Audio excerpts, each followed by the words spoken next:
Bismillahirrahmanirrahim. Assalamualaikum warahmatullahi wabarakatuh. Baik anak-anak dimanapun Anda berada, sebelum kita mulai pelajaran fikih pada pagi hari ini, marilah kita mulai pelajaran fikih dengan bacaan Al-Fatihah. A'udzubillahi minasyaitonirrajim. Bismillahirrahmanirrahim. Alhamdulillahirabbil alamin arrahmanirrahim maliki yaumiddin. Iyyaka na'budu wa iyyaka nasta'in ihdinas siratal mustaqim. صراط الذين أنعمت عليهم غير المغضوب عليهم ولا الضالين.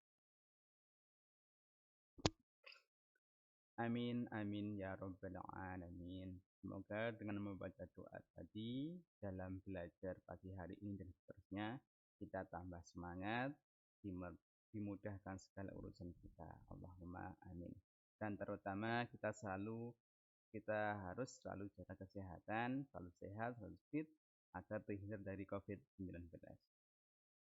Oke anak-anak, pada pagi hari ini Ustadz akan membawakan materi fikih. Oleh sebab itu, anak-anak siapkan semuanya, pikirannya, hatinya, dan kemampuannya. Oke anak-anak, sebelum saya mulai bab baru, Ustadz akan bertanya terlebih dahulu. Rukun Islam yang keempat apa coba? Rukun Islam yang keempat adalah puasa. Oke.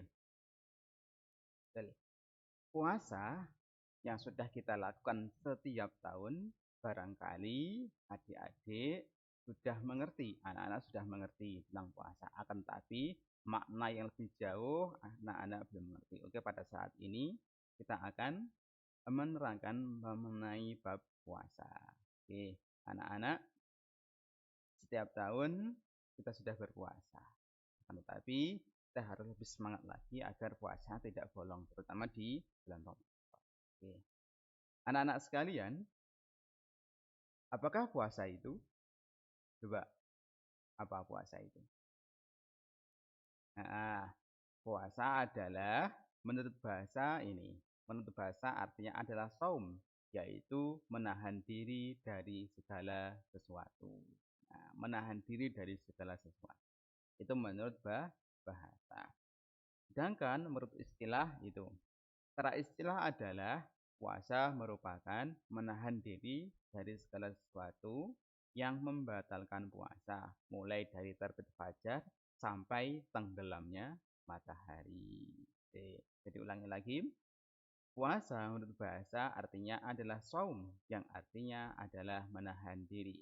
Tapi secara istilah yaitu menahan diri dari segala sesuatu yang membatalkan puasa, mulai dari terbit fajar sampai tenggelamnya matahari. Oke.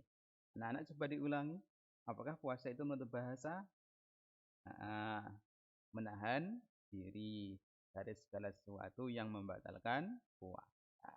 Oke. Anak-anak, di puasa pastinya ada syarat-syarat puasa. Apakah syarat-syarat puasa itu? Syarat-syarat puasa itu ada dua, yaitu syarat wajib puasa dan syarat sahnya puasa. Di mana syarat wajib puasa ini yaitu seorang dia akan wajib akan mengerjakan puasa, manakala bla bla bla nanti akan saya jelaskan. Kemudian puasa akan dinyatakan sah bila mana nanti ada bla bla bla. Maka kita urai satu persatu. Yang pertama yaitu syarat wajib puasa. Syarat wajib puasa yang pertama adalah Islam. Artinya orang selain Islam tidak boleh mengerjakan puasa. Bahkan dalam surat Al-Baqarah ayat 183 Allah menyebutkan A'udzubillahi minasyaitonirrajim. Bismillahirrahmanirrahim. Ya ayyuhalladzina amanu kutiba alaikumusyiyamu kama kutiba 'alal ladzina min qablikum la'allakum tattaqun. Al-ayah. Al-Baqarah surat 183. Oke. Itu adalah salah satu dalil bahwasanya yang wajib puasa adalah orang Islam. Yang kedua yaitu baligh. Baligh di sini artinya adalah dewasa. Seseorang yang sudah dewasa, artinya dia wajib untuk mengerjakan puasa. Tanda-tanda dewasa tentunya anak-anak sudah tahu ketika belajar masalah biologi, tanda-tanda dewasa laki-laki dan tanda-tanda dewasa untuk perempuan. Gitu. Yang ketiga adalah berakal sehat. Nah, berakal sehat artinya orangnya tidak gila. Orang tidak gila atau orang sehat wajib untuk mengerjakan puasa. Kenapa kok orang gila tidak termasuk dalam syarat wajibnya? Karena orang gila termasuk salah satu dari 3 yang dosanya telah diampuni. Artinya adalah segala perbuatannya tidak dicatat oleh malaikat. Sesuai dengan sabda Rasulullah. Sabda Rasulullah menyebutkan Shallallahu Alaihi Wasallam menyebutkan bahwasanya malaikat pencatat amal baik dan buruk itu mengangkat penanya bagi 3 orang, yaitu orang yang gila sampai dia sadar, kemudian orang yang tidur sampai dia bangun, kemudian orang yang pingsan. Gitu. Kemudian selanjutnya syarat yang keempat yaitu mampu. Nah, mampu di sini artinya kuat, kuat untuk berpuasa. Berpuasa mengerjakan selama 1 hari penuh, mulai terbit fajar sampai tenggelamnya matahari. Apakah orang yang tidak kuat atau orang yang lemah tidak wajib? Tidak wajib. Contohnya anak kecil atau orang yang sudah tua renta, dia untuk mengerjakan puasa tidak kuat alias tidak mampu, maka diperbolehkan untuk tidak puasa. Akan tetapi nanti untuk bagi yang sudah tua renta atau sudah tua diperbolehkan diwajibkan untuk membayar fidyah karena wajib tapi tidak melakukan seperti itu. Beda lagi dengan anak kecil karena anak kecil belum dewasa dan dia juga tidak kuat. Kemudian syarat berikutnya adalah suci dari haid dan nifas. Haid dan nifas ini khususnya untuk bagi kaum wanita. Karena bagi kaum wanita, haid dan nifas ini sesuatu yang wajar. Untuk masalah haid sendiri, itu terjadi setiap bulan bagi wanita. Sedangkan untuk nifas, yaitu darah yang keluar ketika telah melahirkan. Tuh. Untuk yang terakhir adalah menetap atau mukim. Artinya, orang yang mukim artinya tidak berpergian diwajibkan untuk puasa. Sedangkan untuk yang berpergian boleh nggak puasa? Boleh saja, asalkan dia kuat untuk puasa. Kalau tidak puasa juga boleh tidak puasa. Oke anak-anak, itulah syarat wajib puasa. Yang pertama adalah Islam, balik, dewasa, kemudian mampu atau kuat, kemudian suci dari haid dan nifas. Yang terakhir adalah mukim atau menetap. Selanjutnya kita akan bahas mengenai syarat sahnya puasa. Puasa seseorang dikatakan sah atau diterima dengan syarat satu, yaitu orang Islam. Nah, orang Islam merupakan syarat sahnya puasa. Orang yang tidak Islam artinya non-Islam tidak wajib dan tidak sah kalau dia mengerjakan puasa. Yang kedua yaitu mumayyiz. Apa sih mumayyiz itu? Nah, mumayyiz yaitu seseorang yang bisa membedakan antara baik dan buruk. Baik dan buruk. Nah, jadi ada suatu perkara misalkan ada yang baik, ini baik, itu buruk. Itu namanya bisa membedakan antara yang baik dan yang buruk. Kalau anak kecil itu karena tidak wajib, karena dia tidak bisa membedakan mana yang baik dan mana yang buruk. Yang penting dilakukan gitu aja. Itu namanya anak kecil. Kemudian selanjutnya adalah suci dari haid dan nifas. Nah, suci ini termasuk juga syarat wajib dan syarat syahnya puasa. Nah, seperti yang saya sampaikan tadi bahwa haid itu merupakan yang dilakukan oleh wanita setiap bulannya. Seorang wanita yang sudah dewasa terutama akan mengalami haid setiap bulannya. Sedangkan nifas yaitu darah yang keluar ketika setelah melahirkan. Selanjutnya yaitu berpuasa pada bulan yang diharamkan. Apakah ada hari yang diharamkan? Ada. Nah, contohnya hari 1 ketika hari raya Idul Fitri dan Idul Adha atau hari Tasyrik itu diharamkan untuk puasa. Baik anak-anak, kita ulang sebentar masalah syarat syahnya puasa. Yang pertama adalah orang Islam, kemudian mumayyiz, kemudian sujud dari haid dan nifas. Yang terakhir adalah berpuasa bukan pada hari yang diharamkan puasa. Itu untuk syarat sahnya puasa. Oke, kita lanjutkan setelah syarat-syaratnya. Kemudian kita masuk ke rukun-rukun puasa. Yang pertama adalah niat. Nah, terutama niat ini dibedakan nanti ketika niat ketika puasa wajib diharuskan malam harinya. Nah, ketika puasa sunnah niatnya boleh pagi hari boleh, malam harinya juga boleh. Itu perbedaan antara niat puasa wajib dan puasa sunnah. Tentunya untuk puasa wajib anak-anak sudah bisa niatnya. Ketika setelah selesai sholat tarawih dan witir di sana para jamaah disunahkan untuk melafadzkan niatnya. Bagaimana anaknya niatnya puasa wajib? Bismillahirrahmanirrahim.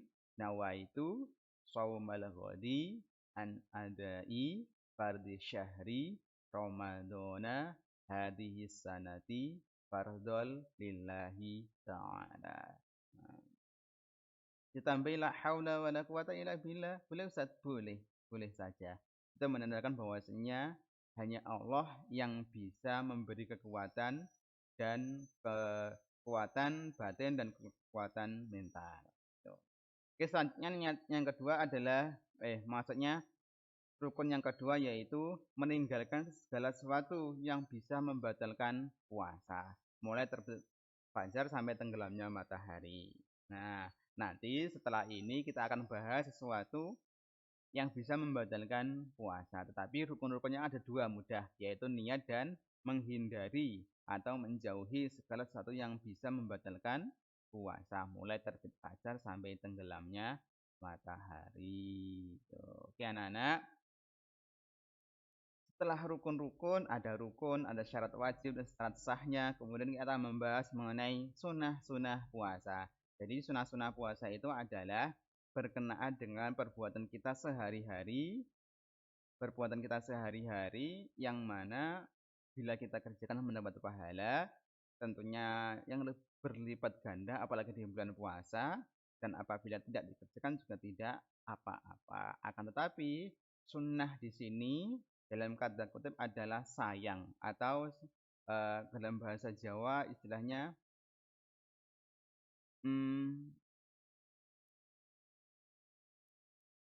kalau dilewatkan itu sayang, itu maksudnya gimana? Nah, seperti itu maksudnya. Maksudnya sayang itu di situ. Nah, artinya daripada langsung masuk saja. Ini ya untuk terlalu lama nggak selesai nanti gitu.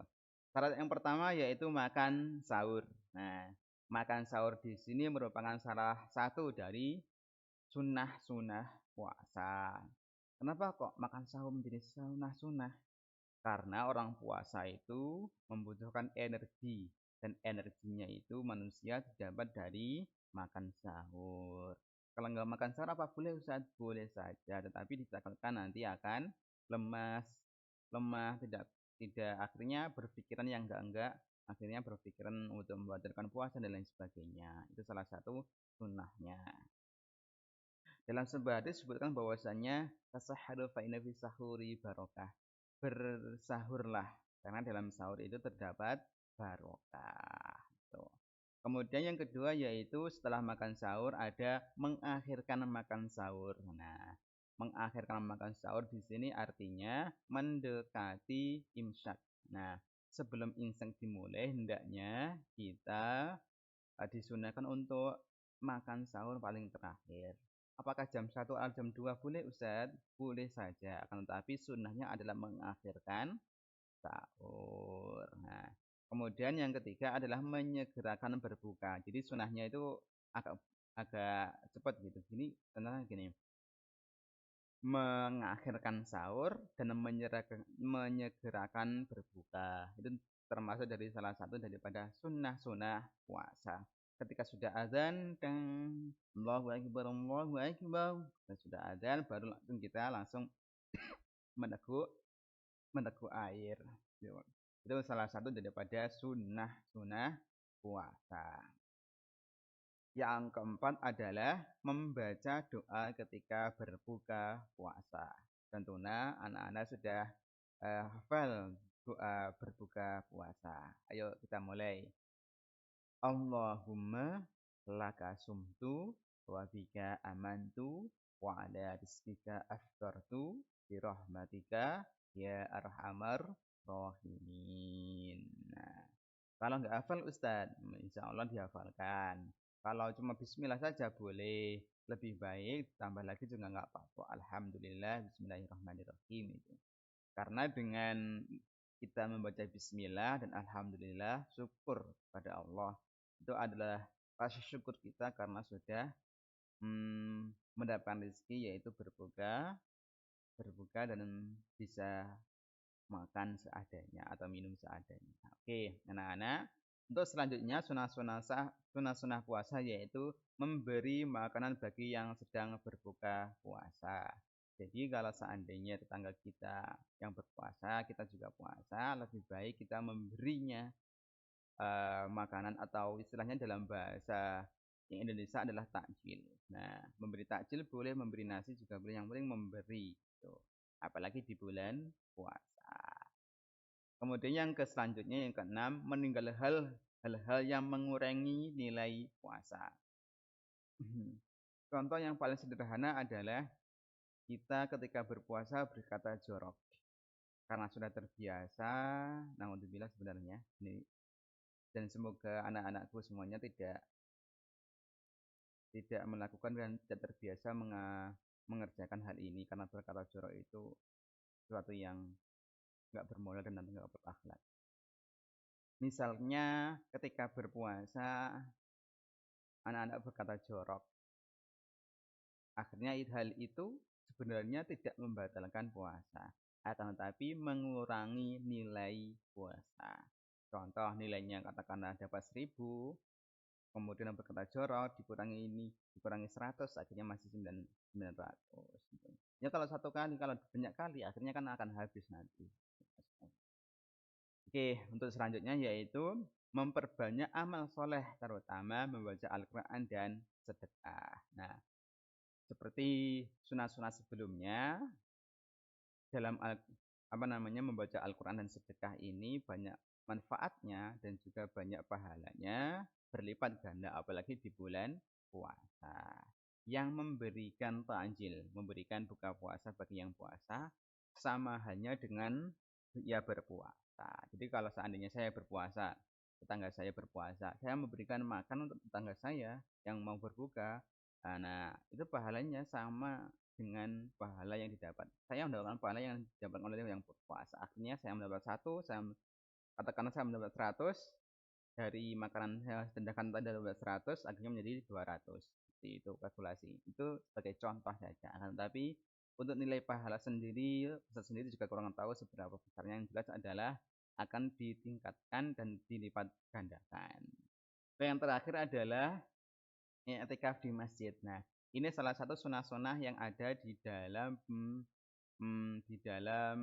puasa. Artinya adalah ini khusus di dalam puasa Ramadan, i'tikaf di masjid. Biasanya kan menanti apakah harus bulan puasa? Tidak sebenarnya. I'tikaf di masjid bisa dimanapun. I'tikaf di masjid bisa di bulan apapun atau hari apapun, yang akan tetapi ketika di bulan puasa itu pahalanya akan dilipat gandakan.